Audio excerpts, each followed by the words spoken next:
Assalamualaikum warahmatullahi wabarakatuh. Selamat pagi, siang, sore, malam. Kembali lagi bersama saya Irfan dalam Tanya Peneliti. Tanya siapa? Tanya peneliti. Hari ini dunia kayaknya lagi sibuk, banyak hal gitu terjadi di luar sana. Ada kualifikasi Piala Dunia, ada Barca menang terus. Seri kemarin. Dua-dua. Ada juga ternyata berita soal konferensi iklim COP29 di Baku Azerbaijan, yang kebetulan Indonesia juga ikut mengirimkan delegasinya ke sana. Dan hari ini kita mau sedikit ngobrol santai soal COP29, tapi gue nggak sendiri. Di sini ada siapa? Saya Aldi. Dan juga Firda. Dan Aldi ini adalah peneliti di Project React Religious Environmentalism Actions di PPI MUIN Jakarta, dan juga Firda ini asisten peneliti. Nah, banyak highlight dari COP29 ya, dan Firda, ada yang berita baik, ada yang berita juga mungkin sebagian menilai kurang baik. Yeah. Kayak misalnya ternyata dari segitu banyak negara yang diundang mungkin atau diharapkan ikut, negara-negara besar justru nggak ikut. Iya. Ada Rusia, Cina ya kalau nggak salah, dan banyak lagi. Dan yang paling menarik adalah ternyata COP29 itu pelibatan perempuannya kurang. Nah, kebetulan Firda ini pernah nulis juga ya di Magdalene soal keterlibatan perempuan atau pelibatan perempuan dalam isu iklim. Nah, menurut pandangan Firda sendiri gimana sih, Fir? Kenapa perempuan harus terlibat dalam diskusi atau pengambilan keputusan soal iklim? Iya sih, terkait COP29 ini ya, tadi udah di-mention sama Mas Irfan keterlibatan perempuan sedikit gitu ya. Cuma ada 8 dari 78 pemimpin dunia. 8 diantaranya itu perempuan. Berapa persen berarti tuh? Kurang dari 10%. Kurang dari 10% bisa dibilang seperti itu gitu kan. Keterlibatan perempuan di dalam forum internasional, khususnya dalam pembahasan krisis iklim itu. Nah, kenapa keterlibatan perempuan itu penting terlebih dalam isu krisis iklim ataupun global warming? Karena banyak riset dan survei yang bilang perempuan itu paling berdampak dalam perubahan iklim gitu ya. Contohnya misalnya Oxfam pernah bikin riset ngambil kasus di tsunami Aceh yang 2005 itu. Dia bilang korbannya itu 70% lebih perempuan. Salah satu penyebab perempuan paling banyak jadi korban dalam bencana alam yang mungkin disebabkan oleh perubahan iklim adalah karena kurangnya perempuan mendapatkan akses mitigasi bencana, akses pendidikan tentang lingkungan, dan akses publik lainnya gitu. Nah, hal itu juga divalidasi sama survei nasional kita nih yang tahun lalu ya, kalau nggak salah itu surveinya bilang pengetahuan perempuan itu lebih rendah dibanding laki-laki terhadap perubahan iklim dan transisi energi. Ya, itu kalau dari perspektif gender ya. Perempuan jadi pengetahuannya ya, tapi perilakunya mungkin datanya berbeda ya. Datanya berbeda. Gimana tuh kalau pengetahuan, apakah perilakunya juga Kalau di survei itu bilang perilaku perempuan terlebih dalam sektor privat itu justru lebih baik dibandingkan dengan laki-laki terkait dengan adaptasi perubahan iklim. Misalnya sektor privat itu seperti apa sih, kayak misalnya membawa tumbler, terus membawa tote bag, ke pasar bawa tas belanja, gitu terus kan? hemat energi. Itu yang bersifatnya privat itu perempuan lebih tinggi dibandingkan dengan laki-laki. Tapi kalau misalnya sektornya publik seperti mengikuti petisi, mengkampanyekan kebijakan, advokasi lingkungan, itu cenderung perempuan lebih rendah dibanding dengan laki-laki. Hal ini kan semakin memperkuat bahwa edukasi perempuan terkait dengan pendidikan lingkungan itu masih rendah. Hal itu menyebabkan ketika bencana mereka nggak ngerti mitigasi, terus mereka sudah juga terdampak paling lebih parah mungkin ya. lebih parah gitu. Terus dengan tidaknya perempuan mendapatkan akses pendidikan lingkungan yang sama rata dengan laki-laki, ya keterlibatan mereka di forum internasional ataupun di penentu kebijakan juga otomatis akan rendah seperti itu. Ya. Dan dalam survei juga selain membicarakan gender, kita banyak juga ya ada perspektif generasi. Nanti Sobat Teliti, teman-teman kita namanya Sobat Teliti kali ya, bisa cek di websitenya PPIM soal survei nasional tahun ini ya. Tadi Firda bilangnya tahun lalu. Tahun ini ya. Tahun ini berasa tahun lalu sih memang ya. Iya. Udah nggak sabar. Tapi saya sepakat dengan Firda ya, kemarin ketika saya sendiri untuk turun lapangan ya, melihat dari fenomena yang terjadi di level lokal begitu.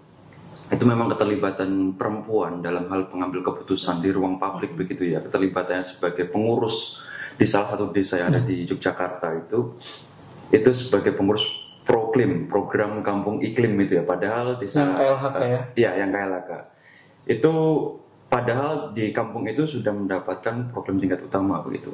Namun memang keterlibatan perempuan sebagai pengurus atau pengambil kebijakan itu masih sangat minim dan didominasi oleh laki-laki. Dan betul, perempuan itu cenderung terlibat hanya di sektor private, karena ya semacam pemilihan sampah, hanya sebatas itu, dari pemilihan sampah dan lain sebagainya. Karena ya yang di dapur lebih banyak perempuan begitu dibandingkan laki-laki begitu. Jadi memang pemilihan sampah itu dimulai dari dapur dan sebagainya. Memang tapi juga perempuan itu positifnya dia lebih banyak terlibat untuk implementasinya begitu. Tapi ya tadi yang di-highlight disoroti oleh Firda itu penting. Level pengambil keputusan di pengurusannya kurang, tapi masih minim. Sangat minim. Sangat minim. Mungkin kalau dari 25 pengurus, kalau tidak salah kemarin saya tanya responden hanya ada 7 perempuan yang terlibat dalam kepengurusan itu, dan itu tidak di tingkat sebagai koordinator atau ya hanya sebagai anggota begitu. Nah itu sayangnya itu sih. Ya, jadi nggak hanya di global ya, fenomena juga terjadi di lokal. Iya, betul. Berarti ini boleh dibilang salah satu tantangan. Iya, tantangan, betul.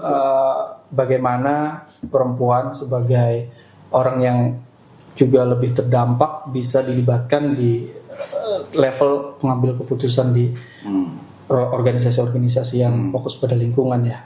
Iya, jadi ingat kemarin ya Mbak Halisa Halid Greenpeace bilang, jangan sampai diskusi atau pengambilan keputusan itu all male panel gitu. Kalau nggak dikasih forumnya direbut gitu ya. Gimana Firda diambil ya? Iya, itu juga. Nah, selain keterlibatan perempuan yang minim di dalam COP29, menarik juga kita bahas sebetulnya COP29 tuh efektif nggak sih untuk diimplementasikan di tiap negara yang terlibat gitu. Kalau kita lihat narasinya kan pendanaan iklim, Indonesia bawa uang berapa dari Azerbaijan gitu kan, dari COP29. Dagang karbon. Karbon trading dan sebagainya kan. Yang padahal mungkin dalam survei nasional kita sendiri banyak orang yang belum memahami apa itu transisi energi dan sebagainya ya di tingkat tapak atau di grassroots. Nah, mungkin lu punya pandangan kali gimana yang agenda global ini di lokal itu bisa dijalankan atau efektif gitu. Kalau kita meragukan, tapi di lokal seperti apa? Karena kan lo sempat ke daerah-daerah untuk mengambil data, sebetulnya inisiatif tadi gerakan pro lingkungan yang berlandaskan agama atau Green Islam tadi kan. Seperti apa supaya efektif? Kalau yang ada beberapa poin yang perlu saya highlight ya dalam hal ini. Yang pertama itu terkait dengan yang berhubungan dengan COP29 yang terakhir kemarin. Jadi yang diutuskan siapa? Dari Hashim Joyo Kusumo, adik dari Presiden kita Prabowo begitu. Nah, namun sayangnya dari pidato-pidato yang sudah kita dengar itu kan juga sayangnya kurang menyoroti terkait dengan tidak menyinggung bahwasanya masyarakat di Indonesia itu rentan dan mengalami kerugian akibat dampak dari krisis iklim itu. Karena kalau kita lihat dari kondisi geografis Indonesia juga itu sangat vulnerable atau rentan juga, resiliensinya itu tidak kuat begitu. Nah, itu bisa dilihat dari Northern Research yang mengatakan terkait dengan hal itu, bahwasanya kita itu di urutan yang ratusan yang sangat jauh untuk di tingkat resiliensi atau vulnerability itu tadi. Nah, poin kedua saya ingin menyoroti terkait dengan beberapa riset PPGM akhir-akhir ini ya, yang mungkin kita bekerja di level baik nasional maupun lokal itu, di beberapa riset baik itu kuantitatif maupun kualitatifnya. Kalau kuantitatif terkait dengan survei yang kita sudah lakukan di tahun ini ya, yang dimulai tahun lalu tapi juga selesai di launching tahun ini begitu. Nah, dan juga terkait dengan riset kualitatif kita. Jadi kondisi di tingkat lokal pun juga masih sangat memprihatinkan, Mas. Jadi kalau riset PPM mungkin saya akan mengelaborasi sedikit terkait dengan hasil riset-riset PPM kualitatif dulu ya, terkait dengan gerakan Green Islam di Indonesia, aktor, strategi dan jaringan itu.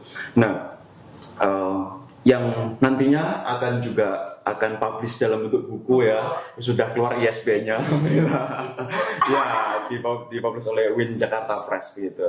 Nanti teman-teman bisa download di PDF ataupun dalam bentuk buku ya di website PPIM, nanti juga dalam bentuk digital maupun buku, dan itu gratis aksesnya. Maka simak terus di media sosial PPIM untuk launching. Syaratnya satu sih, doain Aldi aja ya. Apa itu? Iya, kalau mau unduh doain. Nggak bayar tapi minta doanya. Minta doanya. Ya. Jadi kalau dari kita harus mengapresiasi juga terkait dengan upaya-upaya yang sudah dilakukan oleh berbagai organisasi keagamaan di Indonesia begitu ya. Karena riset kita kan terkait dengan religious environmentalism actions begitu. Jadi kita lebih meriset terkait dengan bagaimana hubungan antara agama dan lingkungan, Islam dan lingkungan gitu kan, karena kita pusat pengajian Islam dan masyarakat begitu. Nah, dari riset tersebut kita mengamati banyak organisasi keagamaan itu sudah melakukan sebuah upaya untuk melakukan aksi-aksi iklim, baik itu dalam hal kampanye maupun dalam bidang pendampingan masyarakat dan lain sebagainya. Dalam dua bentuk sebetulnya. Yang satunya adalah dalam tingkat etis, mungkin lebih ke model-model khutbah begitu kan, ataupun mengeluarkan fatwa begitu, MUI dan lain sebagainya itu. Dan juga beberapa organisasi itu juga sudah membuat sebuah lembaga spesial gitu, special institutions kayak NU ada LPBI NU, terus Muhammadiyah ada MDMC, LLHPB Aisyah. Wah, banyak lah, lebih banyak. Kalau Muhammadiyah itu produktif dalam menciptakan meng-create lembaga-lembaga ya, lembaga-lembaga punya perhatian sama lingkungan. Iya, betul. Kalau secara kultural itu juga ada FNKSDA di NU, atau di Muhammadiyah ada KHM, Kadrija Muhammadiyah begitu ya. Terus di MUI ada LPL SHDA MUI begitu. Jadi terkait dengan lembaga yang khusus untuk isu-isu lingkungan begitu. Banyak sekali organisasi-organisasi yang sudah membuat institusi yang didedikasikan untuk kampanye untuk mitigasi atau adaptasi perubahan iklim begitu.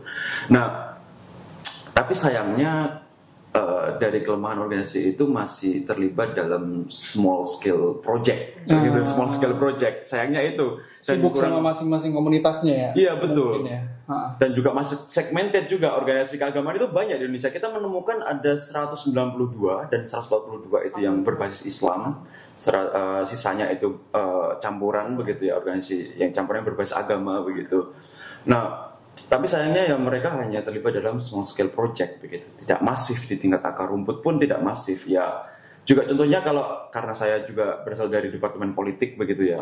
Nah, ketika ada peralihan hutan ya untuk bisnis yang ekstraktif di Papua terkait dengan peralihan lahan hutan untuk sawit begitu ya, itu kan tidak ada oposisi yang menyuarakan dari suara-suara oposisi yang tidak setuju dari organisasi-organisasi keagamaan, apalagi ditambah oleh peraturan baru yang mereka boleh mengelola terkait dengan izin tambang begitu kan. Nah itu semakin meningkatkan pesimisme kita bahwasanya melihat komitmen pemerintah Indonesia itu beneran nggak sih? Tapi memang ketika kita lihat dari data riset Climate Action Tracker, kalau teman-teman bisa lihat nanti, bisa cek bahwasanya Indonesia itu dikategorikan sebagai critically insufficient. Jadi very poor, jadi sangat tidak memadai begitu, very poor, tidak memadai bahwa untuk komitmen pemerintah Indonesia itu untuk mitigasi, adaptasi maupun pendanaan untuk aksi iklim begitu, target dan aksi iklim yang sudah disetujui bersama di Paris Agreement begitu Pak. Iya. Nah itu kan fenomena yang yang membuat masyarakat itu makin pesimis begitu kan. Ini pemerintah itu sungguh-sungguh nggak sih memberikan social rights, menggaransi social rights kita itu, kesehatan kita. Karena kan juga kondisi iklim itu kan juga berpengaruh sekali dengan life expectancy kita yang seharusnya kita bisa umur 80 tahun gitu, jadi terkurangi 60 tahun akibat polusi, itu kan karena berpengaruh sama kesehatan kita. Nah maka itu ya tapi tetap kita harus menghidupkan rasa optimisme kita, bagaimana kita tetap bergerak di dalam level akar rumput begitu ya, bergerak bottom up daripada top down begitu, karena memang kadang-kadang top down itu juga kurang efektif, mau nggak mau kan kita bergerak dari bawah ke atas nih begitu kan. Nah tapi kalau tadi poin selanjutnya, poin ketiga, saya juga mau highlight terkait dengan penelitian PPIM yang survei begitu. Dari penelitian PPIM survei itu juga masih sangat jauh dari ekspektasi kita ketika kita melihat kondisi di masyarakat akar rumput, Pak. Yeah. Nah contohnya seperti ini. Terkait dengan semisal masyarakat yang beragama, padahal Indonesia itu kan masyarakat yang paling religius ya, paling religius di dunia gitu kan, berdasarkan Pew Research Center begitu. Nah, tapi mirisnya gitu, mirisnya dalam hal sikap keimanan mereka itu juga kurang mengaplikasikan terkait dengan Islam hijau. Kita sebut Islam hijau begitu ya, mungkin ya, karena kita negara dengan populasi paling Muslim terbesar ya, most populated Muslim countries gitu, Muslim terbesar di dunia begitu secara populasinya. Namun dalam hal Islam hijau itu pun juga masih sangat kurang. Contohnya dari hasil dari riset survei PPIM gitu ya. Itu contohnya nih dari segi pengetahuan, sikap dan perilaku itu juga masih sangat kurang. Nah dari pengetahuan nih contohnya. Mayoritas Muslim Indonesia itu masih belum mempraktekkan beberapa isu Green Islam gitu. Contohnya mungkin atau bahkan tidak tahu ya? Tidak tahu. Jadi begini, dari segi itu saja. Semisal contohnya, apakah mereka itu kita tanyakan ke responden begitu. Apakah contohnya mereka tahu terkait dengan eko pesantren, begitu kan? Atau tahu nggak terkait dengan fatwa MUI tentang lingkungan? Atau tahu nggak terkait dengan fikih penanggulangan sampah plastik begitu kan? Nah, rata-rata mayoritas masyarakat Indonesia itu tidak tahu, masih belum tahu. Nih, yang eko pesantren saja mereka itu tidak tahu. 87,85% masyarakat Indonesia itu tidak tahu terkait Muslim dengan Indonesia itu. Muslim ya. Dalam hal Muslim. Nah, terkait dengan fatwa MUI terkait dengan lingkungan 69,52%. Dan juga terkait dengan fikih lingkungan pun 82,96% masyarakat Indonesia tidak tahu terkait dengan fikih penanggulangan sampah plastik. Itu dia. Itu masih dari segi pengetahuan. Artinya ada PR bukan hanya pemerintah tapi juga NGO, organisasi untuk supaya isu Green Islam atau isu ramah lingkungan tuh nggak elitis ya, tapi orang-orang juga tahu dan bisa dipraktikkan langsung yang konkret oleh masyarakat di tapak. Nah, betul. Di tingkat tapak ya. Jadi ini menariknya ya dari situ. Antara lain kita bisa menyimpulkan bahwasanya isu Green Islam atau Islam hijau, Islam yang mengajarkan yang ramah lingkungan ataupun an-nadhafatu minal iman lah, simplenya gitu kan. Simpelnya begitu, itu belum dipraktekkan, Bang. Yeah. Atau mereka itu hanya ya sebatas pengetahuan yang hanya begitu-begitu saja, belum ada belum aksi, sampai kesadaran ya. belum sampai kesadaran mereka terhadap lingkungan, itu mirisnya. Nah, itu bisa disimpulkan bahwasanya oh ternyata isu Islam hijau atau Green Islam itu masih terbatas di wilayah elit. Yeah. Di akar rumput atau di pengetahuan masyarakat secara luas itu mereka belum tahu. Hanya level elit saja begitu. Ya karena kalau ketika kita melakukan FGD dengan para elit-elit muslim begitu ya, baik itu dari NU, Muhammadiyah maupun dari banyak organisasi-organisasi gitu ya. Mereka sangat sadar terkait dengan Green Islam. Dan masyarakat tuh ternyata mayoritas ya belum banyak yang tahu terkait dengan Green Islam atau Islam hijau. Nah, terkait dengan sikap nih, terkait dengan isu Green Islam begitu. Contohnya, pembatasan pemakaian air wudhu di masjid. Pembatasan air wudhu di masjid itu 55,18% masyarakat Muslim Indonesia itu tidak setuju. Muslim Indonesia. Dan terkait dengan menggunakan air daur ulang untuk bersuci. Nah, itu juga masih perdebatan memang ya. Saya pernah diskusi dengan Prof. Nasaruddin Umar. Oh iya, waktu itu datang ke ini ya, Istiqlal. Iya. Menteri Agama. Prof. Nasaruddin itu mengatakan seperti ini. Ya, meskipun kan di Masjid Istiqlal kan sudah ada daur ulang terkait dengan wudhu itu ya, air wudhu itu. Jadi limbah air wudhu itu tidak dibuang, tapi diolah lagi. Dan itu katanya Prof. Nasaruddin Umar, Kemenak ya, sekarang Pak Menteri Agama begitu. Nah itu mengatakan bahwasanya itu justru lebih bersih dari air mineral yang dijual seperti Aqua ataupun merek-merek lainnya begitu loh. Ini saya nggak mau sebut merek sebetulnya, cuma memang itu ungkapannya. Oke, di VIP ya, oke. Ya itu lebih bersih. Tapi menurut survei Dita, 69,73% masyarakat itu tidak setuju. Dan itu menganggap air mustakmal. Dan itu keluhan juga Prof. Nasaruddin Umar. Tapi ya saya nggak ambil pusing kalau ada masyarakat ya gitu menganggap air mustakmal. Padahal itu kan sudah disucikan kembali begitu kan. Lagi-lagi nih, pesantren memiliki pertambangan atau perkebunan sawit untuk alasan ekonomi.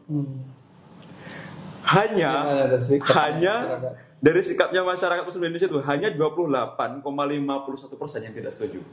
Dan sisanya 71,49% itu setuju. Itu kan?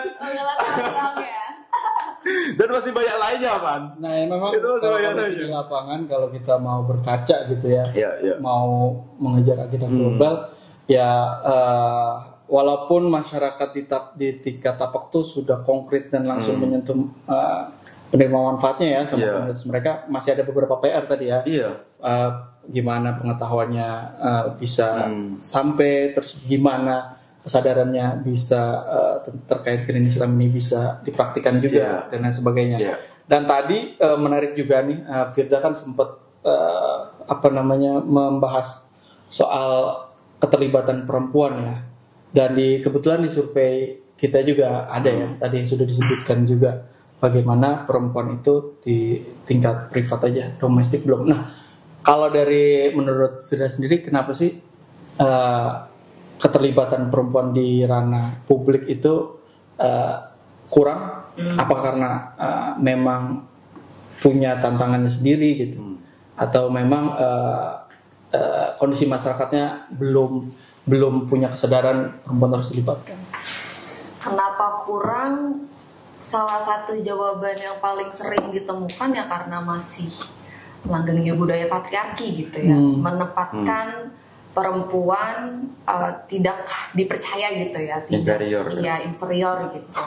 Terus juga keterlibatan perempuan dalam penentu kebijakan atau menjadi pemimpin gitu ya, untuk aksi lingkungan atau krisis iklim itu juga dibahas di gerakan Green Islam, tradisi, aktor dan jaringan ya. Itu dari 146 organisasi komunitas lingkungan yang terlibat Green Islam, hanya 24% organisasi yang dipimpin oleh perempuan, 76% organisasi Green Islamnya dipimpin oleh laki-laki gitu. Hal ini kan semakin memperkuat di tingkat lokal pun perempuan masih inferior untuk mendapatkan posisi sebagai pengambil keputusan atau kebijakan. Yaitu faktornya apa? Ya, budaya di masyarakat budaya ya. di masyarakat. Karena budaya itu akhirnya merembet ke terbatasnya kesempatan perempuan untuk berpendidikan, terus mendapatkan informasi lebih segala macam. Nah itu kan yang membuat semakin tertinggal kayak gitu. Tapi di riset kualitatif juga bilang sebenarnya peran perempuan untuk penanganan pencegahan krisis lingkungan dan isu lingkungan di Indonesia itu bagus dan banyak dan inspiratif gitu. Banyak contohnya gitu. Kayak misalnya HK itu kan dipimpin oleh seorang perempuan, Farwiza Farhan di Aceh ya. Di Aceh. Mereka fokusnya untuk advokasi kebijakan mengenai hutan ya kan, untuk melindungi hutan di Aceh. Terus juga bukan hanya mengenai advokasi kebijakan, ada juga komunitas lain gitu, misalnya kayak LDII di Jogja gitu, menggunakan pendekatan ekonomi sebagai jalan perempuan untuk juga berperan dalam krisis lingkungan, misalnya kayak mendaur ulang dan segala macam. Terus ada juga komunitas Amatau Kajang ya. Amatoa Kajang. Aldi kalau misalnya di sana ya. Ya, saya di sana. Itu kan perempuan di sana sebagai penjaga tradisi kan, tradisi menjaga lingkungan gitu, bukan cuma berkutat di bidang ekonomi ataupun advokasi kebijakan yang tadi sudah disebutkan.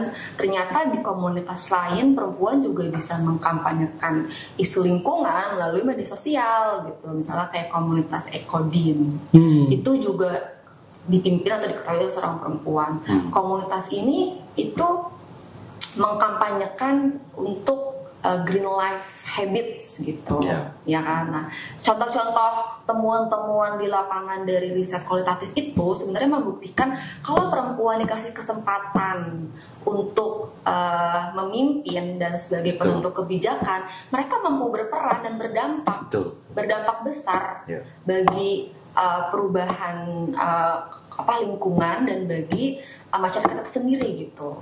Jadi semakin kita memberi perempuan peluang menjadi pemimpin atau menjadi penentu kebijakan, akan semakin banyak keputusan atau kebijakan yang dihasilkan itu lebih inklusif, seperti itu sih.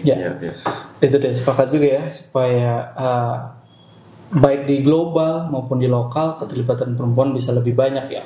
Mungkin di COP berikutnya ya, kalau nggak salah di 30 di Brasil ya. COP 30. Iya, bisa keterlibatan atau partisipasi perempuan di round table-nya mungkin atau di high table discussion-nya bisa lebih banyak gitu ya. Aldi, terakhir terkait tadi ya, kita kan bicara efektif nggak sih COP agenda global dan gimana supaya di tingkat tapak itu bisa diimplementasikan juga ya. Tadi kan disebut ada beberapa tantangan. Kayak misalnya tantangannya masih skupnya tuh di komunitasnya sendiri dan juga misalnya masih terfragmentasi istilahnya. Hal-hal kayak gitu, rekomendasi dari riset sendiri seperti apa sih supaya gerakan di tingkat tapak tuh bisa efektif? Kita sudah melihat beberapa jaringan-jaringan mereka ya, memetakan ada juga pasti cerita suksesnya ya. Jaringan mereka terkait dengan ada jaringan internasional, jaringan ke pemerintah begitu kan, maupun jaringan ke swasta yang para inovator itu bisa mengakses sumber daya pendanaan untuk kegiatan-kegiatan untuk mitigasi adaptasi iklim gitu di tingkat lokal begitu. Jadi kalau melihat dari fenomena hari ini seperti itu ya, memang problemnya di masyarakat itu adalah harus adanya inovator lokal. Ada inovator lokal. Jadi ada beberapa desa begitu itu memiliki social capital yang bagus. Contohnya di situ ada NU maupun ada Muhammadiyah maupun organisasi Islam lainnya begitu. Dan juga tapi sayangnya mereka belum ada untuk kampanye-kampanye, agenda-agenda kampanye terkait dengan lingkungan, sehingga masyarakat juga masih tidak sadar terkait dengan pentingnya isu lingkungan begitu kan, ataupun perubahan iklim begitu. Jadi itu semacam perlu adanya komitmen dari tingkat pusat untuk bisa memasifkan gerakan itu ke tingkat bawah. Bagaimana mengkoordinasikan terkait dengan itu, baik itu melalui khutbah Jumat atau pengajian majelis taklim yang membahas tidak hanya terkait dengan masalah surga ataupun akhirat itu saja, tapi juga bagaimana kehidupan untuk hablum minan nas dan hablum minal alam gitu loh. Jadi juga secara sosial itu juga bagaimana mereka juga harus sadar bahwasanya ada loh kegiatan di dunia itu yang berhubungan dengan akhirat. Contohnya apa? Ya terkait dengan peduli kebersihan atau memilah sampah ataupun mengurangi polusi, seperti kita lebih baik naik transportasi umum nih begitu kan, untuk mengurangi carbon footprint kita begitu kan, daripada menggunakan kendaraan pribadi atau menggunakan sepeda begitu kan, kalau semisal dengan jarak yang tidak terlalu jauh begitu. Nah itu bisa dianggap sebagai amal jariah begitu kan, atau pahala yang oleh seorang yang religius itu akan dimaknai itu sebagai ibadah sehari-hari kita. Jadi ibadah tidak hanya ibadah wajib, tapi ada ibadah-ibadah yang semacam itu begitu loh. Nah itu perlunya ada framing narasi itu begitu, dan juga terkadang bisa memanfaatkan framing terkait dengan bencana alam.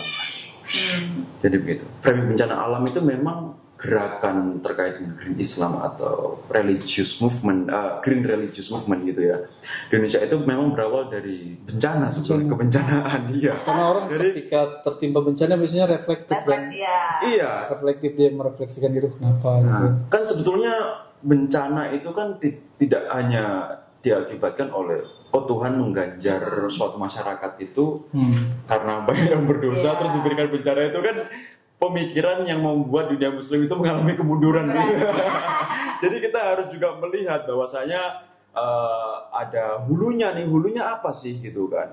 Ya itu bagaimana mitigasi, adaptasi itu agar tidak menyebabkan bencana itu gitu kan.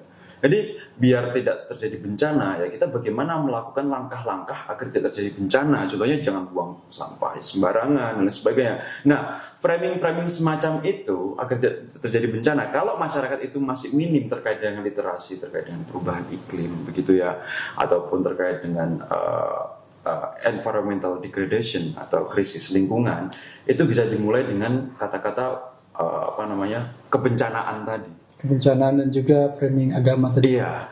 Istilah agama ya. Dan yang ketiga kita juga advokasi ke beberapa lembaga pemerintah atau institusi itu bagaimana termasuk seperti FKUB begitu, PKUB ya, Pusat Kerukunan Umat Beragama, kalau di level lokal itu Forum Kerukunan Umat Beragama begitu, dan juga di Bimas Islam di Kementerian Agama, dan juga di KLHK begitu. Bagaimana mereka itu mampu untuk mengeksploited kalau eksploitasi sebetulnya itu bukan negatif sih, tapi memanfaatkan modal sosial yang ada di Indonesia itu untuk bisa mereka kelompok-kelompok ini, komunitas-komunitas ini yang tadi disebutkan Firda itu mampu diberdayakan untuk membuat sebuah agenda kolektif gitu ya, untuk bergerak bersama. Jadi nggak segmented lagi nih, nggak fragmented ya. Dan segmented dan fragmented tadi untuk melakukan aksi-aksi lingkungan, tapi bagaimana kolaborasi itu ya. Dan juga semacam kan ada kan agenda-agenda seperti Eko Pesantren. Saya pernah mencatat ini di Jakarta Post juga terkait dengan agenda tulisan saya terkait dengan beberapa agenda yang sudah dilakukan oleh organisasi lingkungan berbasis agama itu seperti ya eko gereja, eko mos gitu kan, atau eko dakwah begitu kan, eko ceramah yang kalau di agama lain. Terus ada juga eko pesantren ataupun pertanian organik berbasis Islam begitu kan. Nah, itu seharusnya menjadi agenda publik begitu, yang dikampanyekan publik untuk meningkatkan kesadaran masyarakat seperti itu. Jadi kalau itu beberapa poin rekomendasi kita bagaimana kita mampu bergerak bersama begitu, tidak hanya mengandalkan pemerintah nih, karena sejauh ini kan dari kondisi Indonesia itu kan civil society kita ya juga memiliki riwayat yang kuat begitu, kuat dalam mengadvokasi beberapa isu tertentu begitu. Karena apa? Ya semacam kita lihat lah terkait dengan mainstreaming isu gender begitu kan, ya nggak sih? Mainstreaming isu gender itu kan tidak akan termainstream dengan baik kalau tidak ada peran dari pemerintah begitu kan untuk mainstreaming isu gender ataupun moderasi beragama begitu kan ya. Moderasi beragama itu juga tidak akan seberhasil ini ketika tidak ada peran dari pemerintah untuk memobilisasi kelompok-kelompok, dan juga kalau tidak ada peran yang maksimal dari organisasi-organisasi civil society begitu, atau civil society organization berjalan bareng lah ya civil society dan pemerintah. Iya, nah itulah yang masih menjadi PR kita untuk bagaimana bisa bergerak bersama. Oh iya, satu lagi kabar baik dari COP, karena kita tadi ngomongin gerakan lingkungan berdasarkan nilai-nilai agama di COP. Sebetulnya dari 28 sih, udah ada Faith Pavilion, ya. Betul. Jadi pelibatan agamawan untuk juga terlibat dalam diskusi dan juga untuk inovasi-inovasi yang berkaitan dengan mitigasi adaptasi iklim. Mungkin salah satu poin-poin tadi yang juga dibicarakan ya. Iya, betul. Itu mungkin obrolan santai saya bersama Aldi dan juga Firda. Sobat Liti bisa kasih rekomendasi lagi kira-kira isu terkini apa sih yang bisa kita bahas dan juga terkait sama penelitian kita tentunya ya. Spill sedikit, tadi udah disebut soal REACT, Religious Environmentalism Actions. Teman-teman bisa ngikutin campaign kita di media sosial, di Instagram @ppim_UIN_Jakarta, dan TikTok juga ada, YouTube tentu saja, dan juga Twitter. Mungkin dari saya sekian, dari Aldi sekian juga ya. Kita sekian juga. Semuanya sekian berarti ya. Assalamualaikum warahmatullahi wabarakatuh. Oke, aman ya. Tadi bukanya pakai salad.